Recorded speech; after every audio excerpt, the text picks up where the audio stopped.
We are very, very fortunate that we are about to hear from Her Grace Sitala Dasi, who's going to give the Srimad Bhagavatam lecture in a few moments.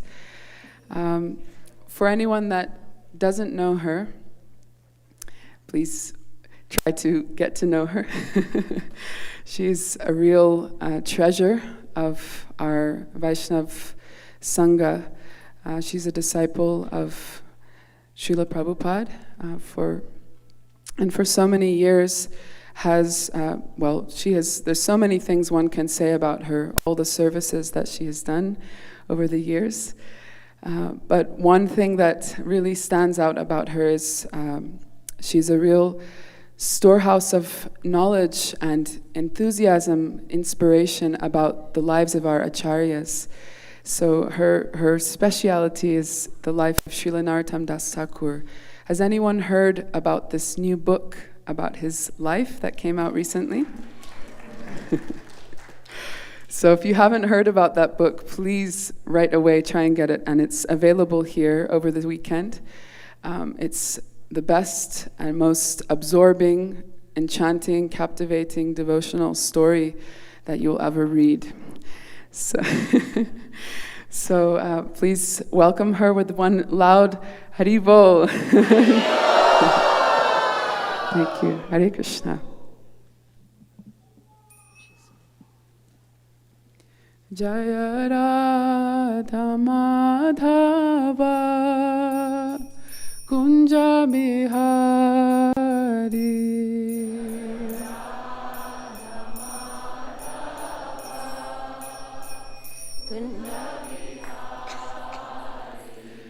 Jaya Radha Madhava Kunja Bihari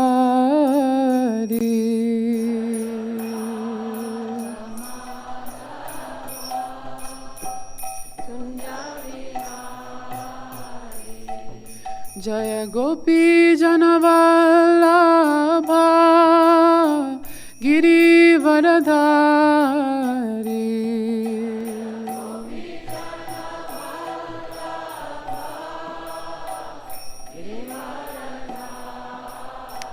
Jaya Gopi Janavallabha Giri Varadhari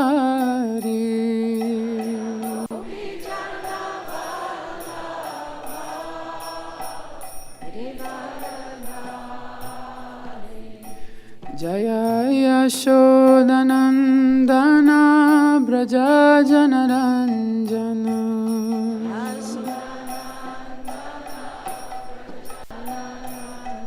Yashodanandana Braja Janaranjana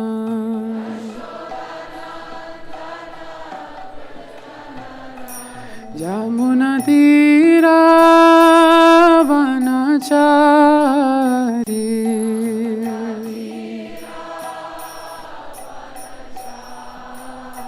Jamuna Tira Vanachari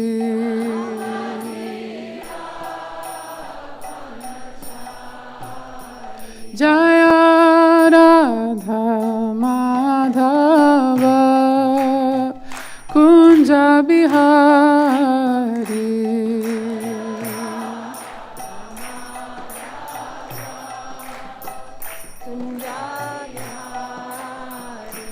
Jaya Gopi Janavallabha Giri Varadhari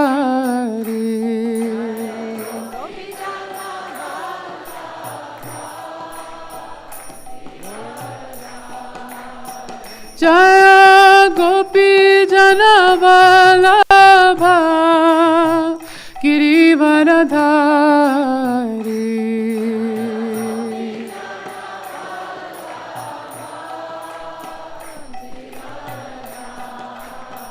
Jaya Yashodanandana Braja Janaranjana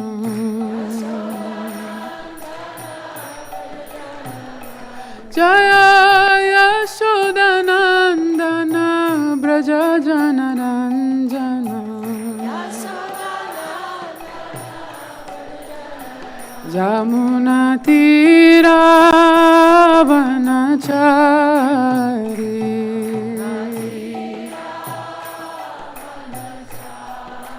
Jamuna tira vanachari.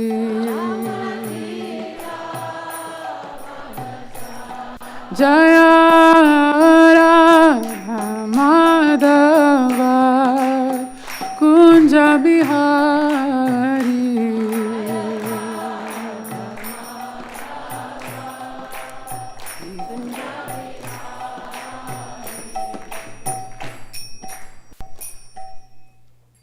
Thank you, Janavi. Is that okay? Can everyone hear? So we're going to read from a very beautiful verse today from the Chaitanya Charitamrita. I think this is the theme song for this wonderful gathering. It's a verse that's on the back of all the t-shirts. Very appropriate, simple verse, but so beautiful. So we'll begin. That's Chaitanya Charitamrita Madhya Lila, chapter 11, verse 97. I'll just chant it. It's a very simple verse. So I'll chant it once, and maybe we can just try to chant it together a few times.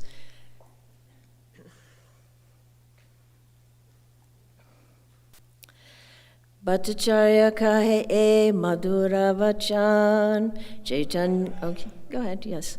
Bhattacharya kahe e madhura vachan Chaitanya rashisti e prem sankirtan. Chaitanya rashisti e prem sankirtan.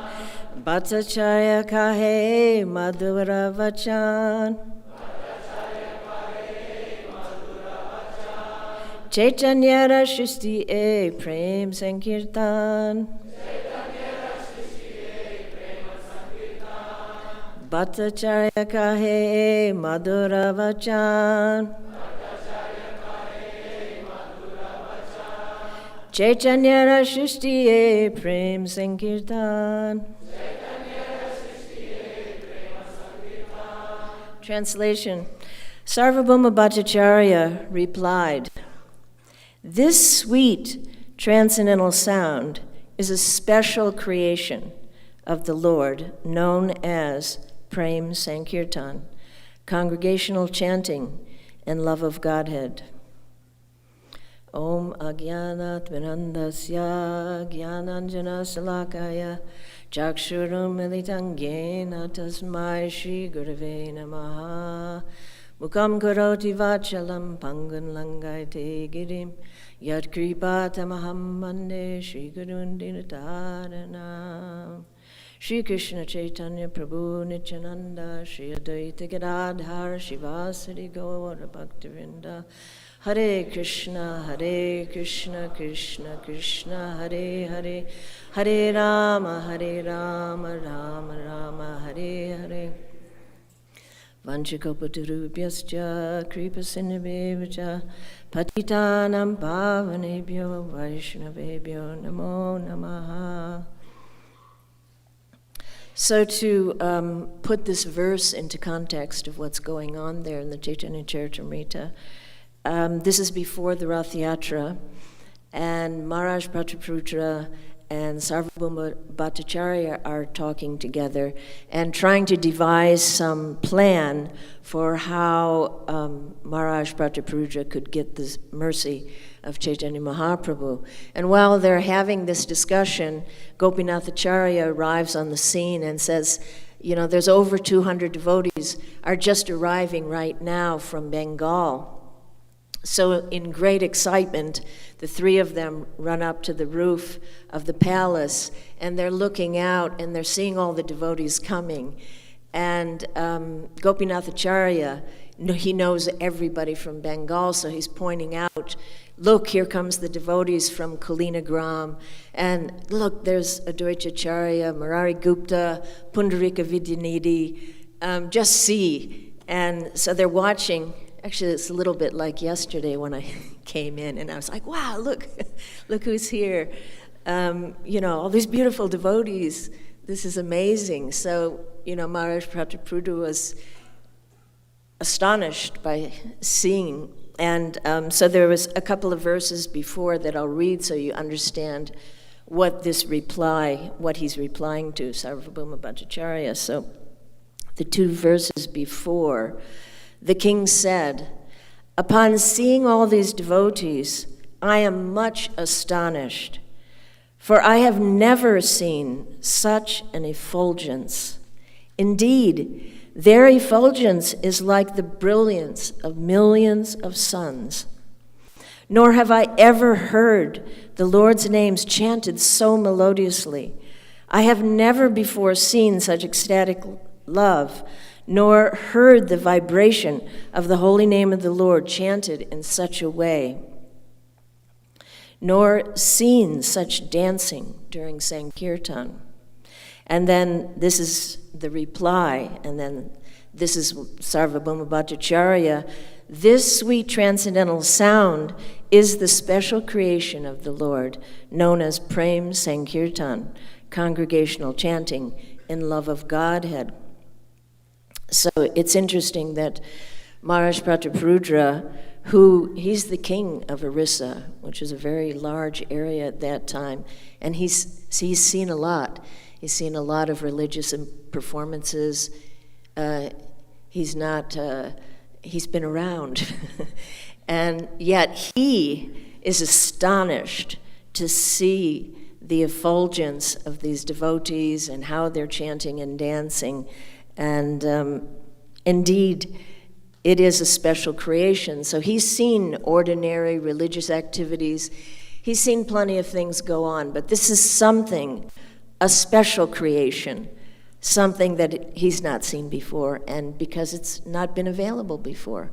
By the grace of Sri Chaitanya Mahaprabhu, this Prem Sankirtan, which is a Sankirtan that contains the highest spiritual ecstasies that exist, and also contains all the essence of all religious performances and practices. It's Sarvadharmasar. Everything is in this one place, this one mantra, and this one chanting of the holy name in a very simple format, given to the lowest people in the simplest way, in the lowest age of Kali Yuga. So certainly this is a very special creation, and not surprising that he was astonished. And, so here we are. This is our purpose here, to dive into this special creation, try to understand it better. We know theoretically that it's a deep, deep, fathomless ocean of nectar. But, for many of us, we might have just dipped a tiny little toe in it, or we might be just floating on the surface, or we might be riding the waves a bit, or we might have, done some shallow dives. But to really understand the depths of what this special creation is, we have to go to someone who's been down there, who's been down at the bottom of the ocean. And so for that reason, I want to speak about Narottam Das Thakur. Not because, yes, I have a book, and thank you for announcing it, Genevieve, and we do want you to have it, but because his life and his glories are so relevant to what we're trying to do, what we're trying to achieve. He was known, he has the title, the King of Kirtan. Now, I don't think there's any other higher title in this world or any other. So how it is that he, amongst all these amazing associates of Sri Chaitanya Mahaprabhu, how it is that he got that title. What was in him? How did he become the King of Kirtan? So I think it's relevant. They always say, even the management gurus, that you should begin with the end in mind. So, we're beginning here some amazing yajna. It's sort of like a gathering in the forest of Naimisharanya, all the sages, coming together to do something to uplift really all of us and the whole world. It's certainly no less than the sages of Naimisharanya, that so many Vaishnavas coming. It's like the Anandam Buddhibardhanam ocean to look out at all the devotees. But so we're all here, and we're hoping to benefit ourselves and others. And so, to go into, to understand someone who's actually made it, someone who understands it, who's gone down to the depths of that ocean and has seen what is there. And that is Srila Narottam Das Thakur. Of course, so many devotees, but because he has this title, we want to connect this verse and try to draw out. I don't want to tell his whole life story or anything. Neither we have time but just try to draw out some of those the qualities and the characteristics that were there in him in a profound way, so that he was able and became enabled to be the king of Kirtan. So we'll try to just point out specific qualities that will, push us forward, that are required in order to actually go deep into the Sankirtan Yajna. We know that it's not just, the style of our kirtan or the tune or the beat or the musical accomplishment, but it's the condition of our heart. And so understanding what are the elements that need to be in there to really get the most benefit. So, exploring Srila Narottam Das Thakur, I think, it will hopefully help us, give us some insight to what's required to really go deep. So to begin with, probably most of you know something about Narottam Das Thakur as one of the greatest acharyas in our sampradaya. And he was born in the town of Khetri, which was a very wealthy, prosperous, beautiful place at the time, and born into a very aristocratic and religious and very learned family. His father and his mother were the Raj and the Rani of Khetri. So he was born, he was on the trajectory to become the king of Khetri. So he was a prince of the town, and he was the only son. So of course, the only son in any Indian family, that's like a big thing. But what to speak of the king? And he was elderly. They were an elderly couple. They had had no children. So, he was very, very pampered and protected and given everything to develop. And much loved in the whole town, the little Raj Kumar Naru. And everyone knew him. And then something happened to change that trajectory. Very big change. One day he was a little boy looking out the window of his palace, and he saw that there were many pilgrims, that very often the pilgrims stopped in Khetri on their way to the Rath Yatra and back. And Krishnananda Datta was known that he was very generous, and he would give facilities to all the passing through pilgrims. So he saw that there was a whole bunch of pilgrims that they had just come from Jagannath Puri, and they were there in these makeshift. He was looking out over the pandal where they were laying down their mats, and he started to study their faces. And he was thinking, what did they see in Jagannath Puri that made their faces shine like that? And he was very intrigued by, in the same way as Maharaj Prataprutta was, enchanted by seeing the shining, the effulgence of the devotees. So little Naro is looking out and he's thinking, look, they're so bright. What did they see? It reminds me also when I first saw the devotees in 68, I think, in Golden Gate Park, they were chanting. And I was looking and thinking, they really are like shining, and their eyes are so bright, and where are they? They're somewhere I've never been before. And it was so attractive, to see that effulgence of the devotees. So Narottam was seeing this, and he wanted to go out. He wanted to be with them. He was drawn to those pilgrims.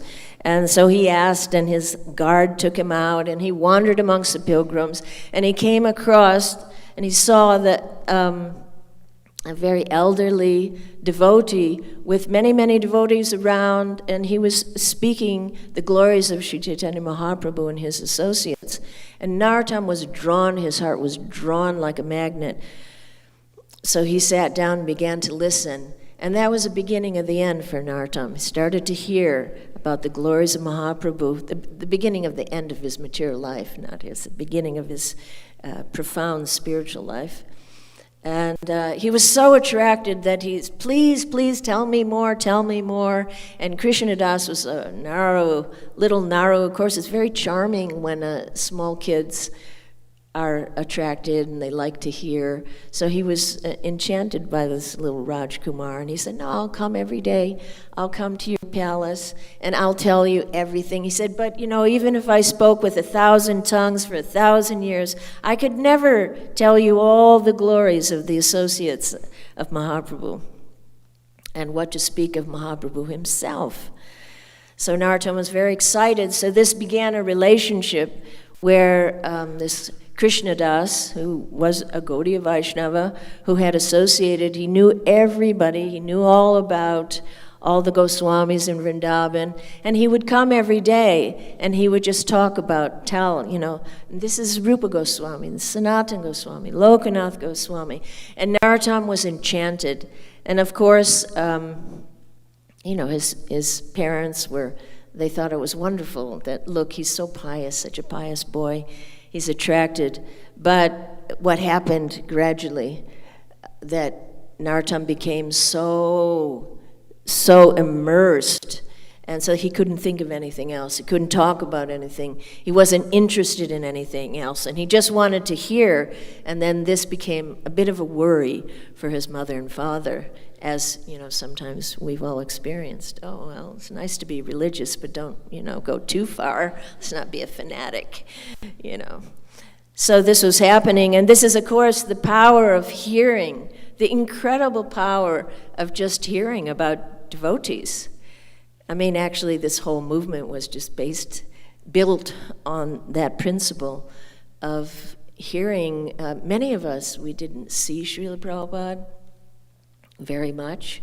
There are a few devotees who were very fortunate to spend a lot of time with him, but the majority of the movement, we just heard about Prabhupada, and we were so drawn in and so fascinated that somehow everything manifests from that. So the value and the importance and the potency of just hearing about these great devotees and becoming attracted to them is you can't estimate it. It's so valuable. It can just catapult anyone forward rapidly on a spiritual path. So this was, Narottam became, I think, the first quality that I would like to emphasize that was so profound in him was his love of the devotees. And through hearing, he developed such a deep love for each of these devotees that he just couldn't stop thinking about them and wanting to be with them and wanting their association. And this was not just a child fantasizing about meeting the Superman. It was actually something that stayed very deeply and very profoundly for his entire life when he went to Vrindavan, and later, both his friends and his teachers, we see it in his songs, we hear it in his songs, that expressing the love that he had for the devotees. So I think it's an element of the perfection of the Sankirtan Yagya, is to at least desire to have this kind of some deep love for the devotees. It can carry us very, very far. And so Narottam, it was like later in his life, Srinivas, Shyamananda, lifelong friends, bonded, and later Ramachandra Kaviraj, they became so close that it was considered that they were like the same soul in two bodies. So this loving relationship amongst the devotees is an essential feature of our performance in the Sankirtan Yagya. And so this, for Narottam, it wasn't just a casual interest, it became in him a burning, burning, burning desire that drove him. And it drove him to take very radical measures. We don't have time to tell all the stories, you can read the book, but eventually Narottam, there was no other way for him to go and meet all of these souls. He had to run away. He had to run away from home. And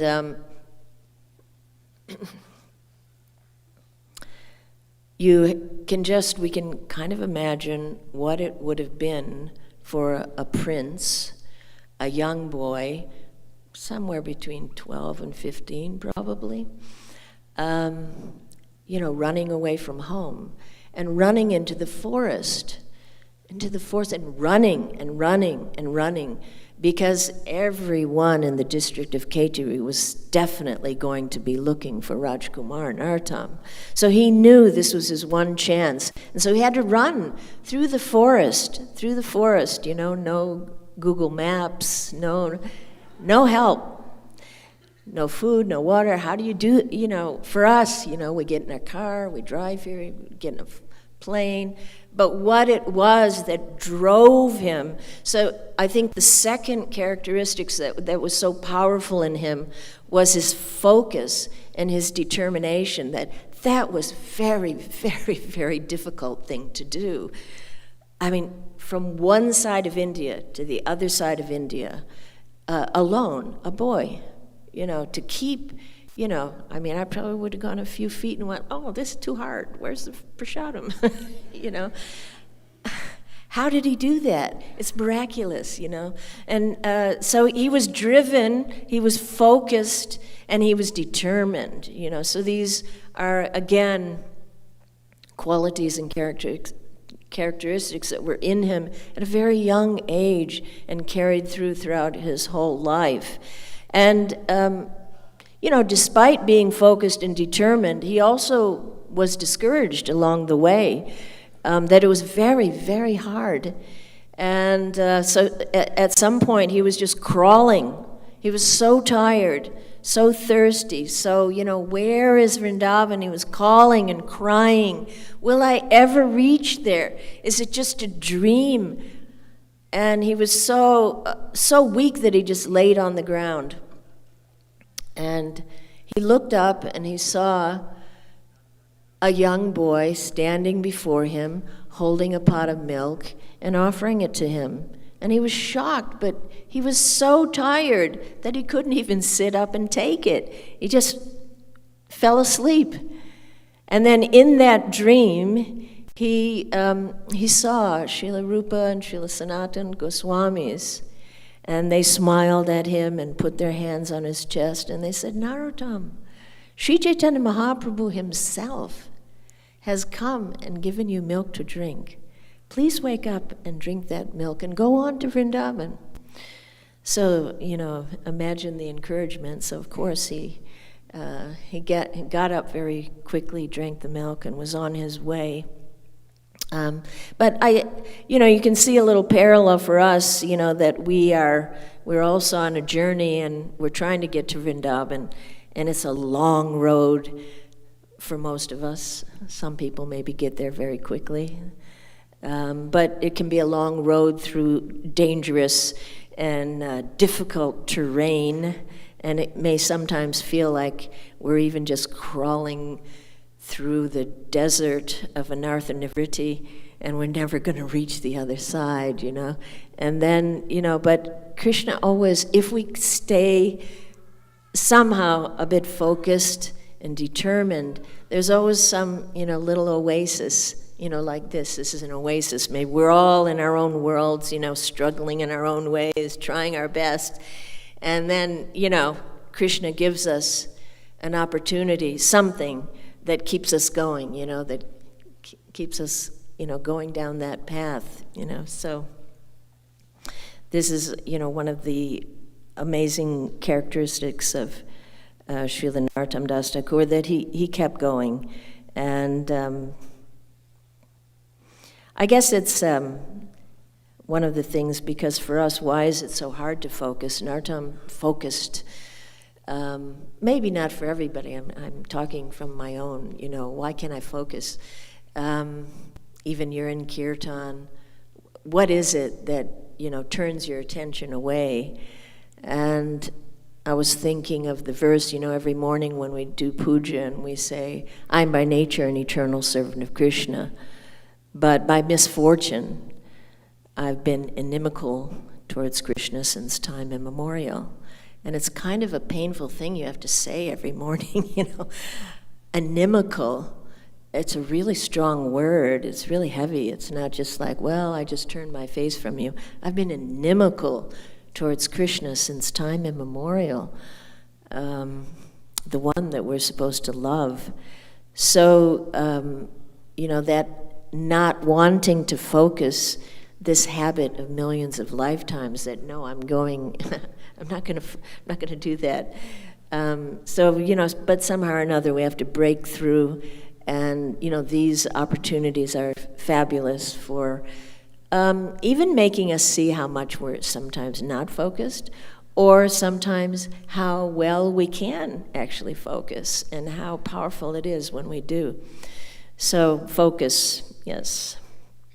And so Narottam, because of his focus and determination, he did arrive.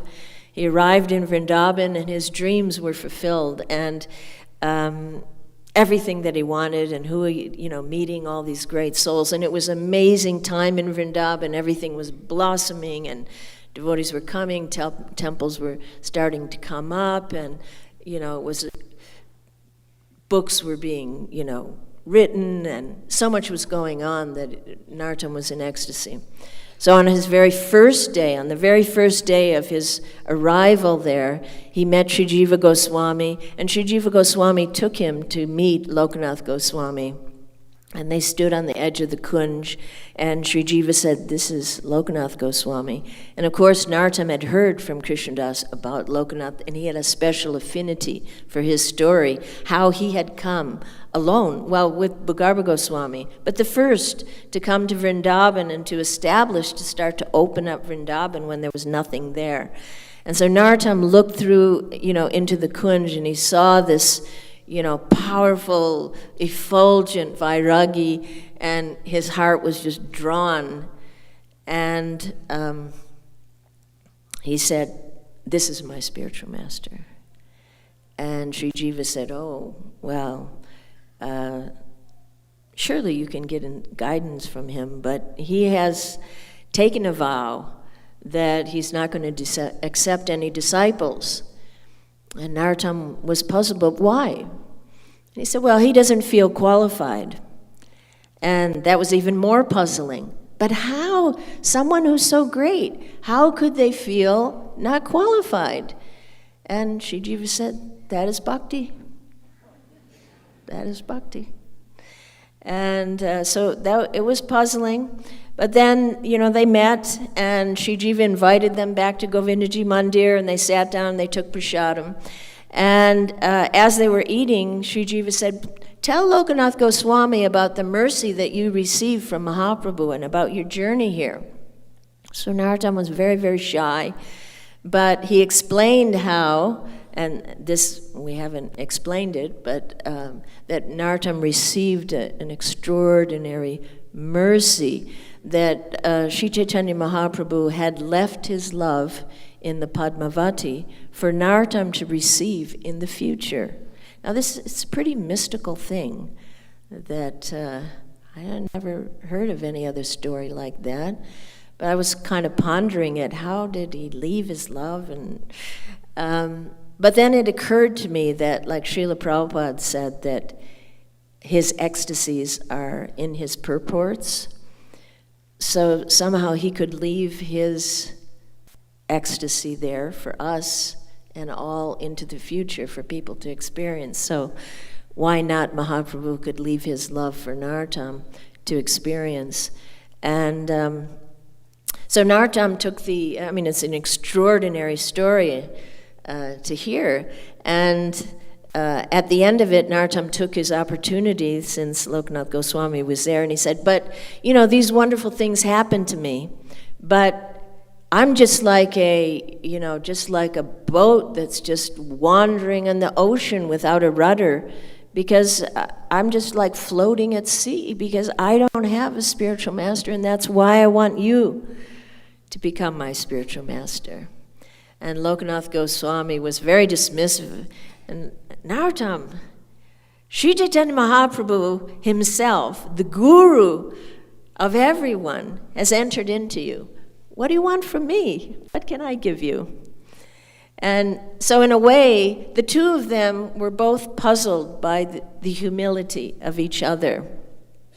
And that's like the next quality, to focus on, that, Narottam was looking, but how can he feel like he's so small, Lokanath Goswami? And then Lokanath is looking at Narottam, how can he think that he's a rudderless boat? Look at the mercy he received. But, again, this is the nature of bhakti, that it's really the prerequisite to just kind of get into the chanting of the holy names at all. We know Trinadapi Sunichena, it's like it's got to happen. We've got to move into the humble area. And that's not at all about, groveling and some false kind of, I'm lower than a worm in a stool.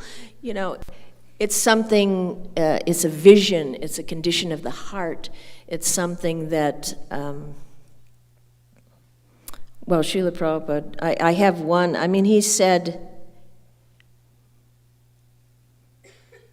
I'll say what Prabhupada said in a minute, but I wanted to say how that quality is such an endearing quality, that someone is so great, and yet they see themselves as so small. It's a very beautiful quality, because usually people who are great, they're puffed up and they're arrogant, and that's not very attractive. But I remember seeing Srila Prabhupada in Paris, in his quarters, I think about 75, and we went into his room, and he decided, it was late at night, he was going to just have a bhajan and they would record it, and there was just a handful of devotees. There was like 5 devotees in there, and Prabhupada sang. It was so beautiful. And then he sat back on his asana and he said, let's listen to the recording. So we all sat there listening to the recording. And after it was over, Yogeshwar Prabhu, he started glorifying Srila Prabhupada, and he's saying, Prabhupada, your voice, it's like from Goloka Vrindavan, it's so amazing. He was very profusely glorifying Prabhupada. And Prabhupada went, I just remember it so vividly, he went, oh, that's all right, that's all right. He was just like, so like a little boy, just, no, that's all right. And then he said, oh, it is just like Padma Lochan. And so we were all sitting there, we didn't know why he said that. Who's Padma Lochan, and why is it like that? So Prabhupada said, you do not follow? No, we don't follow. And he said, there was a baby who was born, and that baby was born blind. And yet, although he was blind, the mother called him Padma Lochan, lotus-eyed. And that's all he said. So then we're like, I'm looking at the other devotees. I don't get it. And Prabhupada said, "You still do not follow?" No. And then he said, because she loves him so much that even though he's blind, she sees he has the most beautiful eyes. So similarly, you are looking at me. So Prabhupada was, this endearing and beautiful quality of just feeling very small. And that smallness is not anything to do with, low self-esteem but it's not disempowering. On the contrary, it's the most empowering emotion to feel, because, as we see the greatness more and more of Krishna, naturally we see how small we are, but we're happy in that. That's not an unhappy condition. So this was Narottam, had this intense and profound humility throughout his life that was very visible. He was a very great, he came from a great family, he received so much mercy, but he continued throughout his whole life to have this very profound and endearing quality, and I wanted to read what Prabhupada said. What does humility mean? What is it? He said made different definitions, but I like this one.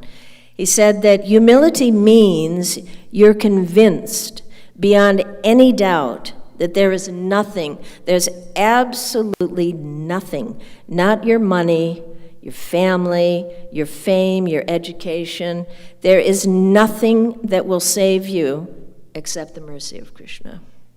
When you're convinced like this, then you're humble. So it's not some external something, it's what's in your heart.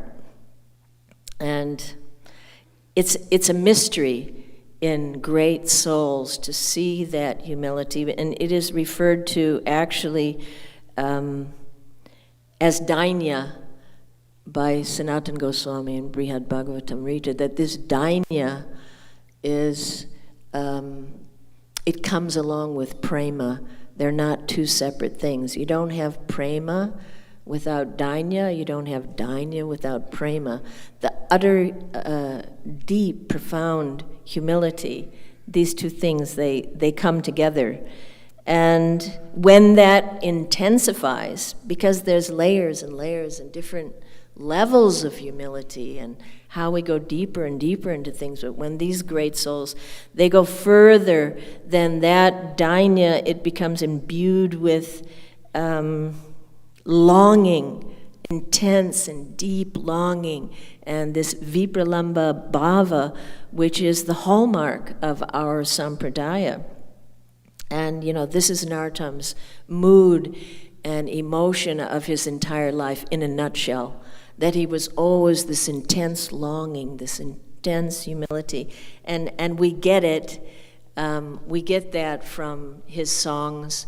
Again and again, you hear this emotion, this longing. And this feeling, this vipralamba bhava, means that, you're never going to arrive at your destination. This would be horrifying to modern day motivational gurus. Imagine you have a mission that you're never going to achieve it. But, from a material point of view, you can't understand these very, very high sentiments. And bhakti is a compendium of feelings, highest feelings that nobody in the material world has any, they haven't got a clueless. But Narottam was plunged, really plunged in these feelings. And, so his life in Vrindavan went on in great ecstasy until something else changed the trajectory of his life again. That Sri Jiva Goswami called together. He had a big festival. Nobody really knew what it was about during Kartik. He called devotees from Radhakund and Mathura and everywhere, and they came and they had katha and kirtan, and then he made the announcement, for so long we've been compiling these books here. Now it's time. I've trained up these boys, Srinivas, Shamananda, Narottam, and they're ready. they can go do this. And so Narottam, hearing this, is a tremendous shock. He thought he would be in Vrindavan for his whole life. And what he went through, he would have to say goodbye to Vrindavan.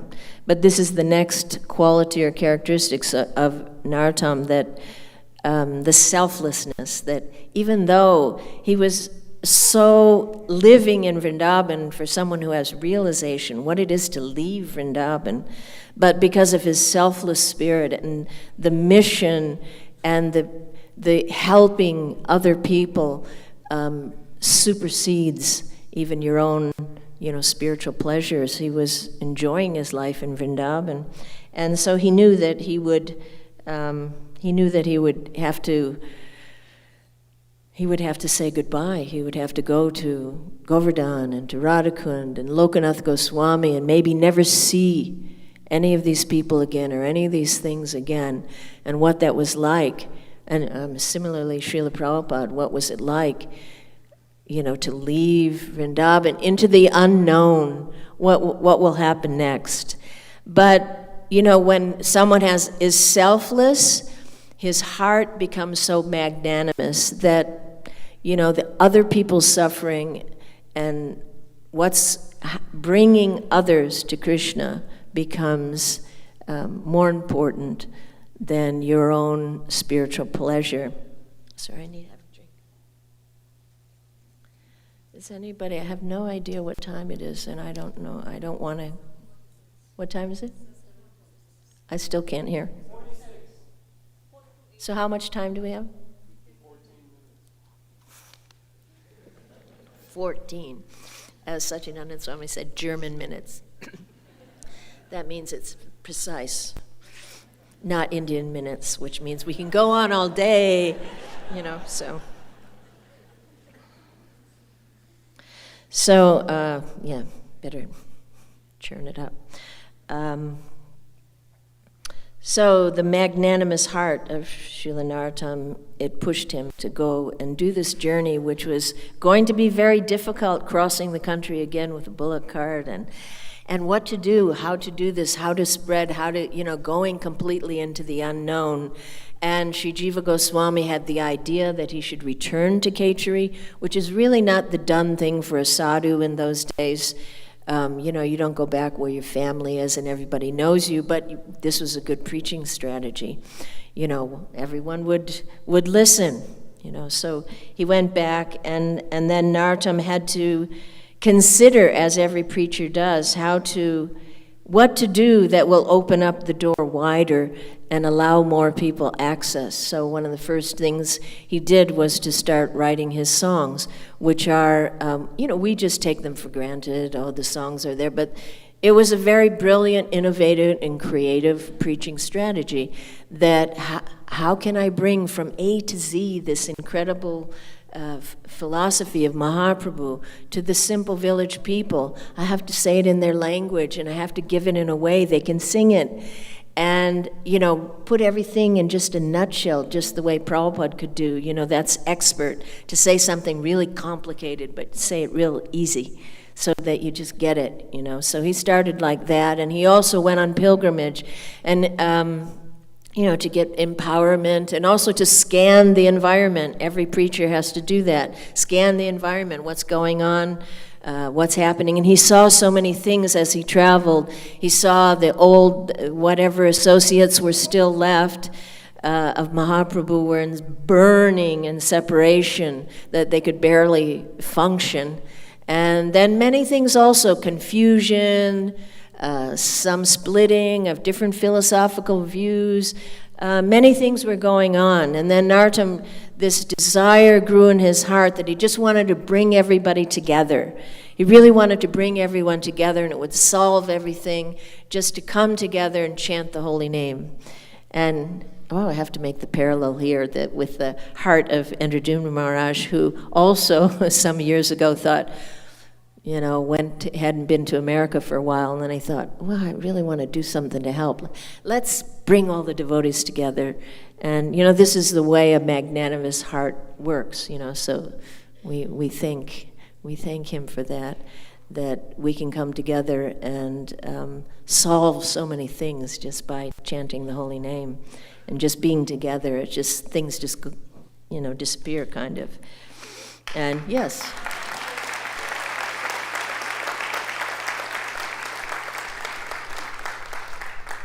So we don't have time at all to describe that major event, extraordinary event that the first Gaur Purnima festival that Narottam organized and brought people from far and wide. And imagine, what if he hadn't done that? What if they didn't have a selfless and magnanimous heart? I mean, what if we never had a Gaur Purnima? So how that's impacted on us, we have to know and remember these are wonderful things that they have gifted us. And so this big festival all came together with the help of Srinivasacharya and so many devotees, Shamananda, and devotees came from far and wide, and it was such an incredible event. And, the kirtans were roaring, and the deities were installed, and then Narottam, he had been preparing. He'd been, starting his own style of kirtan, and that was his preparation for the festival. And then when it came time, and Narottam began his kirtan, this style of kirtan is very slow, and it slowly builds and builds until the environment was just becoming, tears were just starting to drip from people's eyes, the intensity of his devotional expression. And in the midst of this, like a lightning flash, the whole Panchatattva appeared in the scene of this kirtan. Not a dream, not everyone saw it. Everyone saw who was there. So this is why Narottam is called the King of Kirtan, that the intensity, that all these elements in him had reached such heights that he could draw all of the associates of Mahaprabhu to actually be present. And they danced together, and then just as quickly as they came, they were gone. And, the joy, the sorrow, the amazement, the combination of, dramatic emotions that was flowing there. And Janavamata came, and she thanked Narottam that you have given the highest gift that anyone can give. Thank you so much. So these were just some of, ultimately the last, quality is really the intensity of one's love. That's the, these qualities that we try to focus on. It's sort of like the ingredients or the recipe for, how to cook up a good kirtan. And we may not have those ingredients, but, even if we appreciate them in the devotees that have, that is deeply nourishing. And in the words of Narottam Das Thakur, H.I. Goshai, Muritar Das, Tansabara Pararenu, Mora Panchagras, that these, the dust of the feet of these devotees, Narottam Das Thakur, all of our acharyas, the dust of their feet, that's my 5 kinds of food. That's what nourishes me. It builds up the spiritual body. It makes it strong, so that maybe we can hear better, chant better, and, just taste something is there. So that was, my intention in talking about Narottam Das Thakur. And, of course, this is a Memorial Day weekend, and, when people in the world are supposed to remember those heroes who did things, difficult things, even sacrificed their lives for their country, whatever it was. I'm not really sure what it is, but for us, our Memorial Day can be to remember, the great souls that have, who sacrificed so much so that we could be where we are now and have such a wonderful association. So fortunate. So just to meditate upon that, and I think I'll end there, so won't anger anyone, and be on time for a change. All right. All glories to Srila Narottam Das Thakur, all glories to all his devotees. Hare Krishna.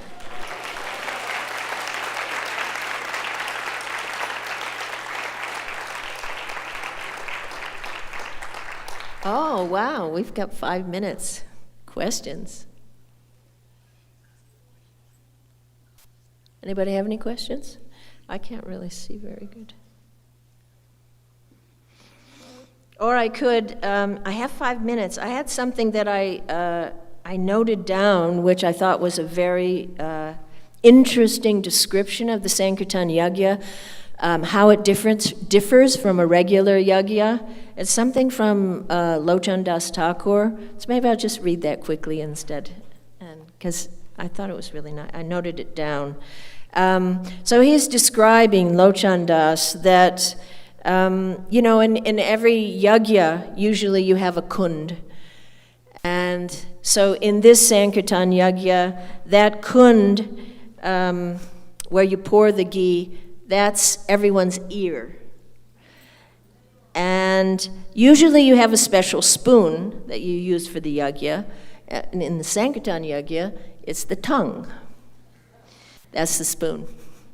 And the ghee is the enchanting sound of Krishna's name and glories. So you pour the ghee of the holy name with the spoon of the tongue into the kund, the ear of all of the people. And then that ghee ignites, a fire of bhakti in the heart.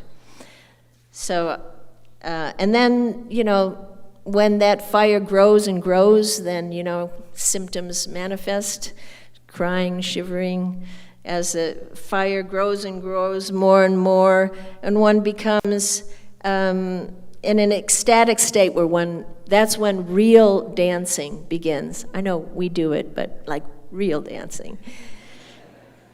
And so at yagyas, there's always certain people, certain things that are supposed to be there. So there's always a stamba that's installed. And the stamba in the Sankirtan Yagya, or the pillar, the basis of the yagya, that's Advaitacharya Prabhu. Because he's the one. He called Chaitanya Mahaprabhu. He started it all. So he's the basis of our yagya. And then there's always someone who's in charge of the fruit of the yagya, and that's Sri Nityananda Prabhu. He's holding the treasure of prema. What's that verse? Nityananda Maham Nomi Sarvanandaka Garam Param Harinama Pradam Devam. That he holds it. He's the giver. You don't get it without getting it from Nityananda Prabhu. So he's the one in charge of the fruit. And then there's always a goddess that's invited. That goddess in our yagya, that is Gadadhar Pandit, who is none other than Srimati Radharani. And really the focus, ultimately, of our kirtan. And then there's always someone in charge of the people at the yagya. So that's Srivas Thakur, Adi Gaura Bhaktavrinda. He's in charge of all of the devotees. So important to understand that, in this yagya, this is what we're doing, how it differs from regular yagyas. And understand the tattvas, who's here, who's present, more than what we see.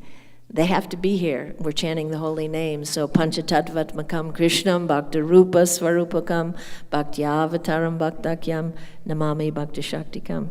Everybody's here. We can't see them, but maybe one day we will. So I think we can end, okay? Hare Krishna.